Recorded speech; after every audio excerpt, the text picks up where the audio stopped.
So to all you people that say, oh, Jurassic Park's T-Rex is way stronger, Alien told you cannot defeat movie. Well, let's see. Today on Goji Center. This is about how brutal this bitch really was.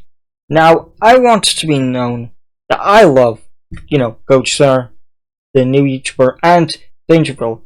So, I'll try to react to all of those, but if there's any videos you think I especially should react to, comment down below. And it won't be these three. I just think these are, lots of FNAF kins. These are Godzilla kins in my opinion. I mean Jurassic Park. Bye guys. Well, come on guys, let's finish this. Like with T-Rex with its prey. Our brand new testing facility will bear witness to many gruesome demonstrations, showcasing the brutal methods the Tyrannosaurus Rex leveraged its natural skills and physical prowess to bring pain and death to any creature sitting in the lower ranks of the Cretaceous food chain. These demonstrations are not for the weak, so if you have the balls to stay until the end, prove it. Hit that subscribe button, grab that raincoat, and prepare for the worst ways T-Rex killed prey. Method number 1. Pinned and rendered. Now, I don't say this, but you'll be sick to your stomach. You'll throw up. You'll cry for your mommy. You might even wet yourself after Goji Center's done. So, hold your mommy. Now, I was gonna make this a Halloween special, and you guys see why I was gonna make this a Halloween special. We'll waste no time and start this list with a horrible method of killing. Throughout the entire duration of some life on Earth, some things have never changed. Dinosaurs from past and present sometimes employ very similar tactics when dispatching prey. That quote, "You are alive when they start to eat you," wasn't just to strike fear in children. Watching how modern-day dinosaurs such as hawks or eagles eat only reminds us of the bitter truth of this statement. If it's not obvious already, it doesn't take a genius to realize that this fella, the T-Rex, was a pretty heavy animal, weighing in at an average of 11 tons, with some specimens such as Edie Cope, for instance, probably weighing even more. Wow, why is this important? When attacking medium-sized prey such as a juvenile hadrosaur, the T-Rex would have employed its hind limbs to project all the crushing weight of its body on the poor victim, stomping onto and holding the poor animal still for it to later bring down its primary weapon, its bone-crushing jaws. Now, this is a good time to study these jaws a little bit more, since we'll be seeing them in action for the remainder of this episode. What did you expect her to use her hands? I'll tell you, these aren't that good for fighting. I mean, she could obviously stomp, but still. Like the majority of dinosaurs, Jesus, she's got a T-Rex had different tooth shapes in the mouth and roots anchored twice as deep as comparable-sized animals like Giganotosaurus. A study by Dr. Miriam Reichel found out that T-Rex teeth actually varied in shape and were specialized for different uses. Let us explain. Well, the T-Rex was British. The front incisor teeth were peg-shaped and recurved, so in a way they served as a hawk's hooked beak. Less for slicing, but more for tugging, rending, and tearing hunks of meat. This flesh would be yanked upwards violently thanks to the Rex's powerful neck muscles. Note that these teeth were thick and very strong, which they needed to be, especially given the type of prey that the T-Rex had to hunt. Any lesser teeth would not cut it in this ecosystem full of dangerous and well-armored herbivores. For this, the T-Rex had to kill to survive, like any other animal. So, if you think the T-Rex is evil, think about it this way. Your dog eats meat. Some animal had to die. You don't see your dog as a monster. And if your dog got hungry enough, it would start to kill for itself. This episode, Goji Center leased a T-Rex for testing out these different methods of killing. Thanks to Beastopia, who allowed their T-Rex to come to our facility for testing. Make sure you check their video out featuring this very same T-Rex being compared in detail with Rexy from Jurassic Park. Links in the description. As mentioned earlier, a T-Rex of this size and stability wouldn't even need to wait until the victim died to start eating. Crushing weight and a superfluous amount of blood loss would instigate death in seconds. As seen here, one single... Now, I've seen some hate for Goji Center, and I can get what people mean. Like, take this episode. The T-Rex wasn't a monster. Bite can part hunt. The T-Rex was an animal that would eat, but not kill to kill. Realistically, you could say, why doesn't the T-Rex just stomp on her prey, then leave the beast to die by blood loss? And you wanna know why? Raptors, pterodactyls, Mosasaurus, and I'm joking, they all didn't come in the same era, but you know what I mean. Animals. They would steal. You can't leave a juicy Triceratops and not kill it, because if you leave it to bleed out, there's still a chance that it could escape or someone could find it before you.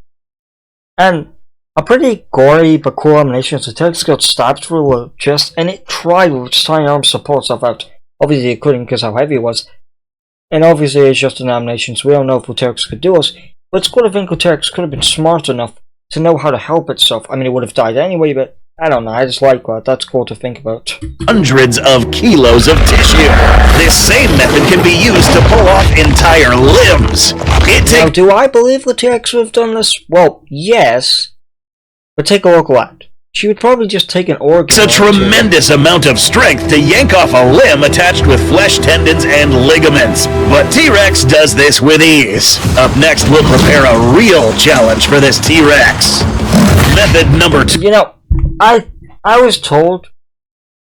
Now, just want you guys to don't throw this woman under the bus. Because she's not really a person who knows this first. I told her about how the T-Rex probably would not roar because it couldn't until it wouldn't roar before battle, and she said, "Oh, you know, that's what people want you to believe." And I'm like, animals today. Have you seen a lion roar on the top of his lungs before a hunt? No, because lions aren't dumb creatures, and T-Rexes are tenth of a strength, intelligence short than a chimpanzee. So, a T-Rex is smart. They wouldn't just roar like morons. Like Disney said how a T-Rex would be so dumb a bear could kill it. Even if a T-Rex was dumb, it still would have strength to kill a bear. 2. Decapitated. Yeah, this isn't truly a Goji Center analysis without this specific method of killing.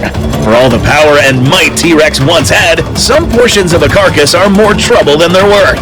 This here is a Triceratops, perhaps the most dangerous animal to the T-Rex thanks to its high agility, brow horns, but mostly because of what goes on back here, a frill protecting a marvel of natural engineering. The frill of a Triceratops is both solid and thick, built for display and deflecting attacks from its own kind, and its only real natural predator, the T-Rex. This impressive feat of bioengineering would be extremely difficult to bite through for even a fully grown T-Rex. But below this frill was the real prize. Enormous, nutrient-rich muscles with enormous amounts of calories if they could be accessed. And the T-Rex knows this. In response, not only will we see a grim method of killing, but also an impressive demonstration of T-Rex intelligence. For this test session, and to avoid injuring our least T-Rex, we'll unleash an adolescent Triceratops for the T-Rex to demonstrate this specific kill. After biting into the top of the neck behind the frill, shattering its vertebrae, the T-Rex will quickly follow this maneuver with a good hold on the back of the frill, biting down hard enough to pierce the bone. An adult T-Rex would press down on the carcass and with its strong muscles and weight, pull in 2 different directions. Under this much stress, even the great Triceratops' structural engineering would get pushed past its limits. Muscle is torn, vertebrae are wrenched out of socket, and blood spills everywhere. Not only ripping the head off, but also reaching the valuable calorie-dense tissues. Note how this behavior is not rare in the modern relatives. Several types of predatory birds are well documented in decapitating prey in order to better access the tasty throat and chest interior tissue. So next, at least it's not fake one. I mean, you saw it. in order to better access the tasty that eagle is in that head, so at least it's not lying to make gore for gore, but throat and chest interior tissue. So next time you're walking outside and find a small head lying around, very likely. Yeah, because I think most people go to sort of walk out and see a head lying about, until people say, "Oh, why don't you censor your Goji Sir videos?" I'm not. These videos are allowed to appear on YouTube, so it should be allowed for me to show it. And if they don't, that's just mean YouTube. And also, I'm not sorry. A bird of prey who did this. Method number 3, bursted. Now it's time for things to get a little bit more messy. Not every meal a T-Rex has was a large animal. Any good opportunist is going to exploit any prey item possible. Because, as I said, the T-Rex is smarter than While a fully grown T-Rex wouldn't have been as fast as some smaller prey, it could still manage to add them to the menu by various other sneaky methods, some of which are employed by many carnivores today. Exhaustion by pacing after prey and running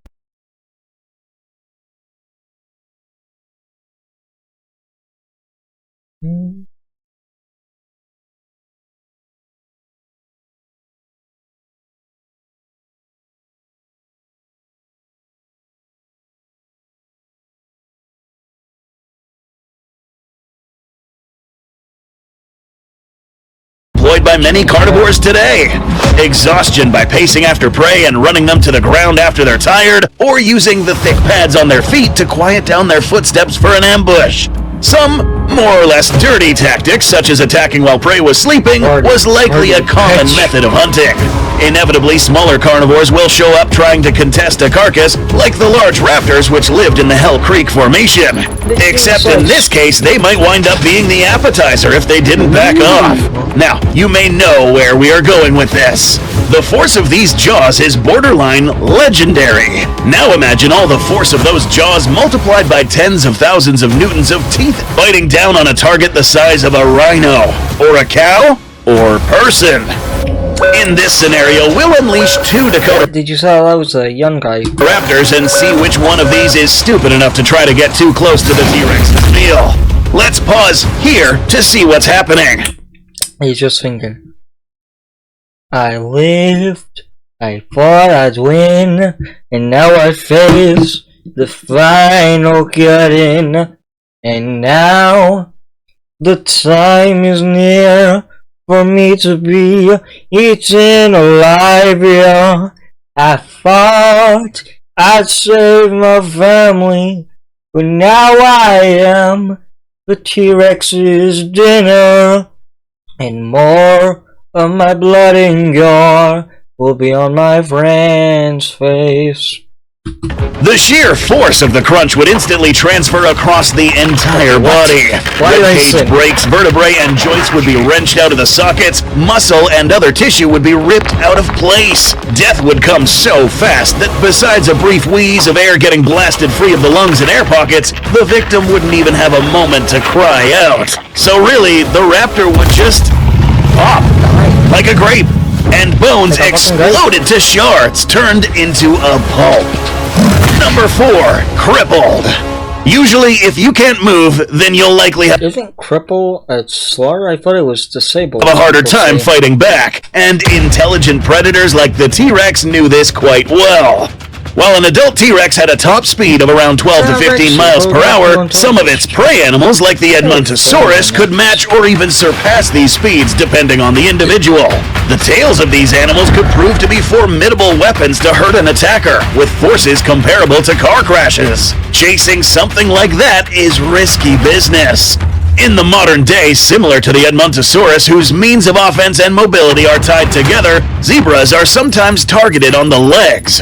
Lions would use their own weight and weapons to restrict. And if you say poor zebras, they torture their own babies by drowning them out of jealousy, break their own lovers' ribs, and will kill other their own kinds for food. So honestly, I do not feel sorry for a zebra at all. Like, go lion, rip his fucking legs out. Like maybe it's me, but I do not feel sorry. Don't be an a-hole to children.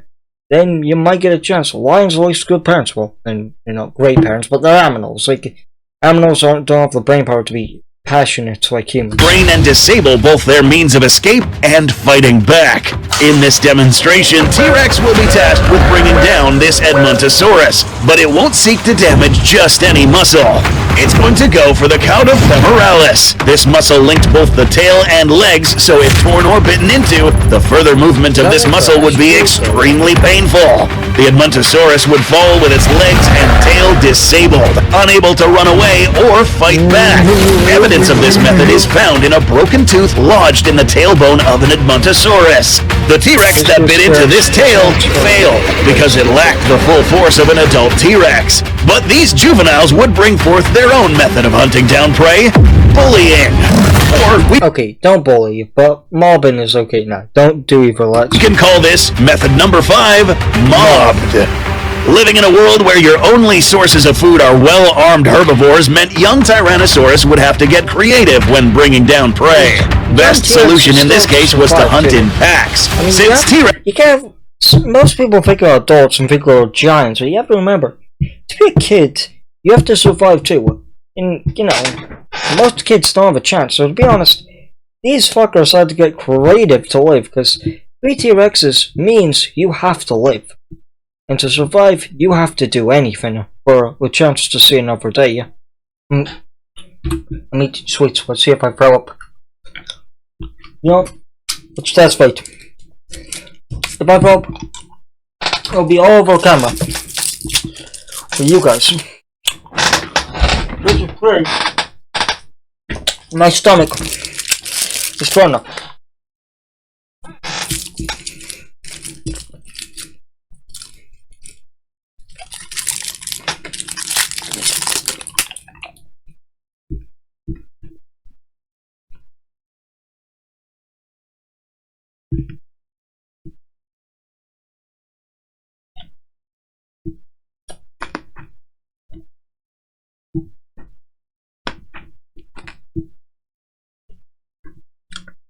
You know, I said I'm not doing that. That was a joke. I always do shit like that. I always do mini challenges like, oh, if I eat this, whatever. No. I want to actually react, so I didn't do it. T-Rexes didn't really grow in bulk and strength at a consistent rate. Studies show that T-Rex would start to bulk in its later stages of growth at around age 15. I'm just a teenage dirtbag. Before that, it would still be a long, tall animal, but nowhere near as strong as a full-grown adult. With disadvantage came huge perks. These youngsters were lean, agile, and capable of keeping pace with virtually every other carnivore in the area, including large raptors. While they lacked the crushing bite power of the parents, they still sported knife-like serrated teeth. Fossils of large herbivores covered in gnashing bite wounds heavily imply that multiple attackers were involved, more or less like a pack of wolves constantly biting prey until it succumbs to its wounds. In this scenario, this hadrosaur will be attacked by a holographic, Really? Why is it holographic? Couldn't you just model one? simulated pack of juvenile rexes, constantly biting into the victim until the overwhelming amount of bites and gnashing wounds bring it to the floor. But is there more concrete evidence for this behavior? The dueling dinosaur specimen might even have captured a snapshot of just such an event. More research is ongoing on this find, but this might prove one of the most spectacular fossil findings of all. In this instance, Triceratops may have potentially managed to kill one of its attackers, but had already suffered numerous wounds and was set upon by other T-Rexes. The broken off teeth of its chief attacker still lodged in its neck. No matter how big or how small a T-Rex was, those mutilated and injured by this predator found that death was the only relief. Well, basically, guys. Yeah, I'll show you this. Because I want to show why I don't think Godzilla is sad. Godzilla sleeps, so it's sad? I don't get how this could be sad. What, Godzilla sleeps, so it's sad? The Godzilla just looks tired. He saved the world, for fuck's sake. Of course he'd be tired. I don't get why people are like, oh, Godzilla's so sad. He just looks like he's tired. I mean, excuse me. Have you ever saved the world? Because I'll tell you, it's a tiring thing to do. Yeah, it's zoomed into his eye, so I might be saying this, but Godzilla isn't a type of character who wants a happy ending. He's a character who just stays in place, so I don't really get why the whole, oh, poor Godzilla, he doesn't have a happy ending. He doesn't want a happy ending. But this isn't about Godzilla, but that's my opinion on it. Well, bye guys.